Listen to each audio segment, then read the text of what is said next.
Pagbasa mula sa aklat ng Deuteronomio. Binibigyan ko kayo ngayon ng pagpipilian, buhay o kamatayan, kasaganaan o kahirapan. Kapag sinunod ninyo ang mga utos na ibinibigay ko sa inyo ngayon mula kay Yahweh na inyong Diyos, at kung mahal ninyo siya at ginagawa ang kanyang kagustuhan, pagpapalain niya kayo sa lupaing ibibigay niya sa inyo.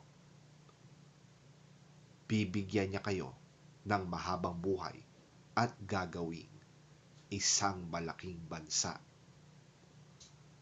Ngunit kapag tumalikod kayo at ayaw nang makinig sa kanya, sa halip ay naglingkod sa ibang mga Diyos, ngayon pa'y sinasabi ko sa inyong malilipol kayo. Hindi kayo magtatagal sa lupaing sasakupin ninyo sa ibayo ng Hordan. Saksi ko ang langit at ang lupa na ngayoy inilahad ko sa inyo ang buhay o kamatayan at ang pagpapala o sumpa. Kaya piliin ninyo ang buhay para kayo at ang inyong lahi ay mabuhay ng matagal.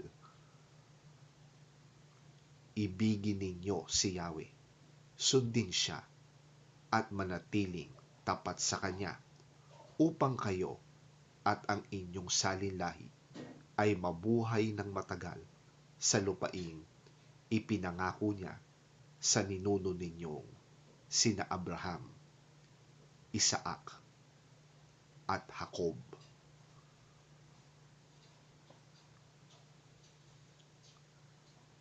Ang salita ng Diyos. Salamat sa Diyos.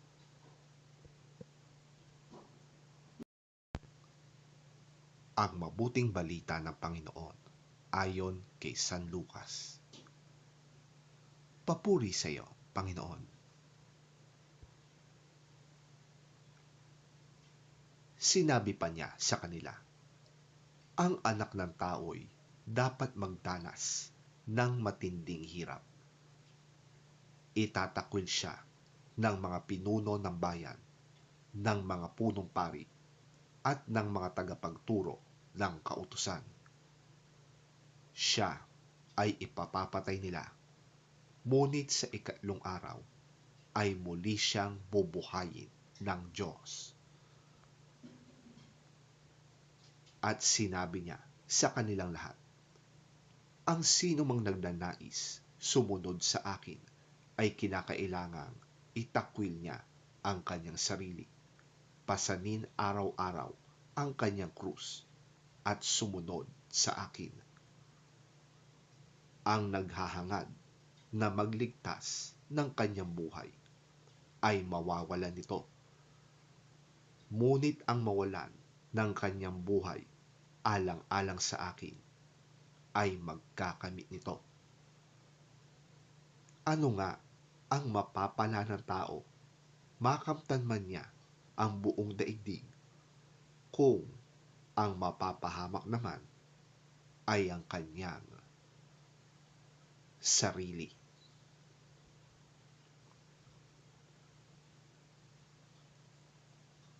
Ang mabuting balita ng ating Panginoon. Pinupuri ka namin, Panginoong Hesukristo.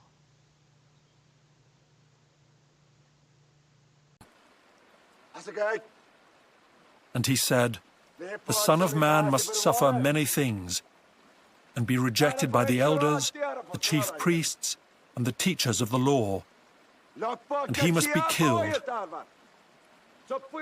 and on the third day be raised to life.